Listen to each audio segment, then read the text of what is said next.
Ok. Salut.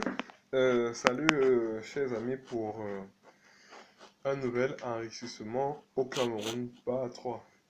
Donc, dans le cadre comment dire, de la fête de la jeunesse, comment dire, et dans le but de relever notre culture, et dans le but de parler des problèmes qui nous minent, afin d'avancer, comment dire, on peut critiquer, comment dire, ce qu'on voit dans la société de façon amusante. Donc, c'est vrai que notre culture est axée sur comment dire, la culture de l'enrichissement. C'est vrai que le, comment dire, je suis riche, tu es pauvre. En fait, ça, c'est notre culture. Et pour être riche, beaucoup de gens comment dire, passent par des choses belliqueuses ou des choses un peu tordues pour y arriver. Donc, c'est ainsi que, comment dire, dans l'Odyssée de la première partie, de la deuxième partie, vous avez vu les types d'enrichissement. Donc, aujourd'hui, on va parler du tonton interstellaire. Le tonton interstellaire, c'est un tonton qui donne de l'argent. En fait, c'est un tonton qui a de l'argent. En fait, c'est vrai que lui, quand vous savez que, c'est vrai que peut-être moi, comme je suis assez âgé, peut-être j'ai un enfant, peut-être une fille ou un garçon. Donc, c'est que ça peut être un ami de classe quand on était au lycée, à l'école primaire ou à l'université. Ça veut dire qu'il passe à la maison, comment dire, il rencontre. En fait, quand je ne suis pas là, il fait porter à mon enfant, à ma fille, le string. Donc, c'est ça qu'on appelle tonton interstellaire. On les appelle tonton interstellaire. Dans ça que, toute petite, il met comment dire, le string. Il impose à la maman de mettre le string à votre enfant quand il arrive. Donc, ça veut dire que quand vous le faites, il donne 5 000. Et il attend peut-être quand la fille aura 15 ans. Donc maintenant, les tontines interstellaires, là, ça s'observe aussi. C'est vrai que c'est toujours avec les bébés. C'est vrai que quand il y a le bois bébé, elle vient. En fait, elle vient toujours seule. Donc, elle vient, elle observe le bébé, le touche et tout. Et c'est vrai qu'elle veut voir, comment dire, la taille de son zizi. Donc, c'est vrai que si c'est énorme, c'est vrai que le bébé a 5 000 par jour, jusqu'à ce qu'il ait 15 ans, donc jusqu'à ce qu'elle puisse avoir accès au bébé. Comment dire, comment dire, jusqu'à ce qu'elle puisse avoir accès à votre enfant. Donc, tonton interstellaire et tati interstellaire donnent 5 000 par jour jusqu'à, comment dire, l'aboutissement de ce qu'il veut. Donc, il y a, comment dire, il y a beaucoup de, hum, il y a beaucoup de trucs qui se passent. Donc, ça veut dire que peut-être moi, je suis très vigoureux donc, sexuellement, ou je sais pas, je suis très fort physiquement, ou je résiste à beaucoup de trucs, parce qu'il y a des filles qui résistent sexuellement aussi, ou peut-être je suis intelligent. Donc il y a des gens qui vendent, comment dire, ce qu'ils ont de plus cher. Donc c'est que moi je peux vendre ma vigueur sexuelle, une fille peut vendre peut-être, comment dire, sa façon de se comporter au lit. Donc c'est que elle te vend ça. Et ça qu'elle perd ce talent et toi tu commences à avoir ce talent. Donc ça aussi, c'est dans les types d'enrichissement au Cameroun.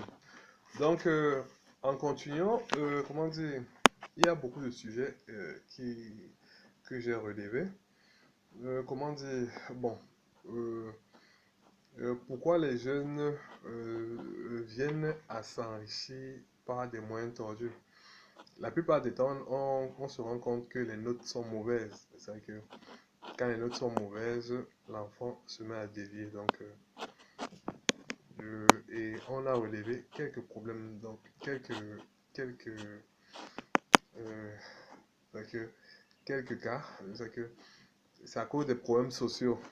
Donc, les problèmes de pauvreté, la vie familiale, ça veut dire que, comment dire, la pauvreté ne permet pas à l'enfant de bien s'épanouir. C'est-à-dire que s'il mange mal, il vit dans un environnement pas sain, obligatoirement, les mauvaises notes suivront.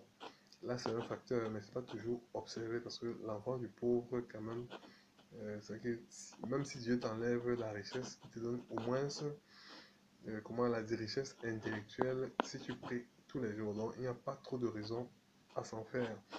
Donc c'est vrai qu'il y a aussi, comment dire, le découragement. Peut-être comment dire, tu te donnes beaucoup, tu te donnes beaucoup, et après, bon, si peut-être le procès est véreux, euh, ou peut-être le professeur ne te donne pas les notes à ta mesure, ou ne t'encourage pas. En fait, si peut-être le système ne t'encourage pas obligatoirement, les notes seront mauvaises.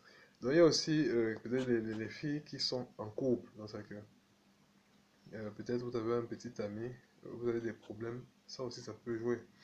Donc il y a aussi la télé. Dans la télé, comment dire, c'est un effet néfaste pour l'élève ou l'étudiant. Pourquoi? Parce que la télé diffuse trop d'informations et ça bourre la tête.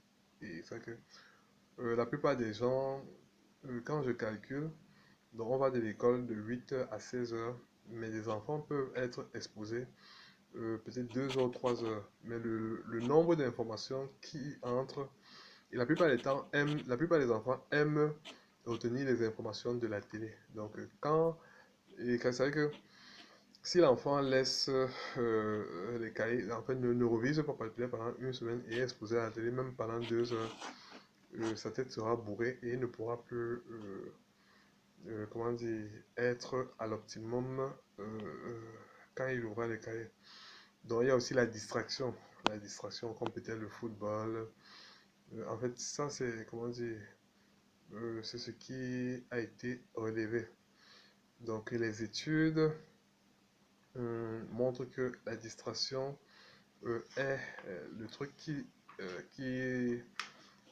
comment dire, qui dévie les jeunes. Donc toujours dans l'enrichissement, il y a aussi le vestimentaire. Donc ça veut dire que le vestimentaire aussi est un facteur de l'enrichissement. Qu'est-ce que ça veut dire? Parce que à présent on voit les jeunes filles, donc, quand elles veulent attirer des garçons, c'est surtout des gens qui ont des voitures ou bien qui sont nantis. Donc le vêtement aussi est un facteur pouvant entraîner la richesse. Que ça veut dire? Ça que une fille porte une mini-jupe, ça veut dire qu'elle attire tous les garçons du quartier. Et quand tous les garçons du quartier viennent, elle peut choisir avec qui elle peut rester. Donc, le vêtement est un facteur d'enrichissement. Donc, en fait, toutes les femmes veulent aller en Europe. Quand tu portes un certain genre d'habit, c'est pour rencontrer comment dire, un homme huppé. Que, quand une fille porte une mini-jupe, la plupart du temps, elle s'identifie à l'Europe. Et l'Europe, c'est comment dire, c'est le pays le plus riche. C'est l'un des continents les plus riches. Donc, c'est vrai qu'elle pense qu'elle est déjà en Europe. Donc, elle s'identifie, en fait, elle s'identifie à l'Europe euh, ouais, à travers ses habits sexy. Ouais, c'est vrai que les filles qui ne. Le vêtement aussi peut être un facteur. Donc, c'est que il y a aussi des filles qui préfèrent ne pas s'habiller. Et c'est qu'on ne les approche pas et elles peuvent étudier. Et à travers les études, elles réussissent sans toutefois être dérangées. Donc, c'est vrai qu'en matière de psychologie, ce que j'ai retenu, c'est que être très mal habillé ne met pas très à l'aise. Donc, la plupart du temps, si vous voulez être à l'aise, soyez bien habillé. Et comment dire, ça peut vous donner, comment dire, la plupart des gens disent que fais ton malin. Mais faire le malin, c'est un truc de serpent. Donc, si tu t'habilles sexy, alors tu veux du sexe. Donc, c'est ça. Donc, ça veut dire que un autre facteur, ça veut dire que la fille veut du. Ça veut dire que les filles qui s'habillent sexy, comme sexy, comment dire, connote avec le sexe, alors la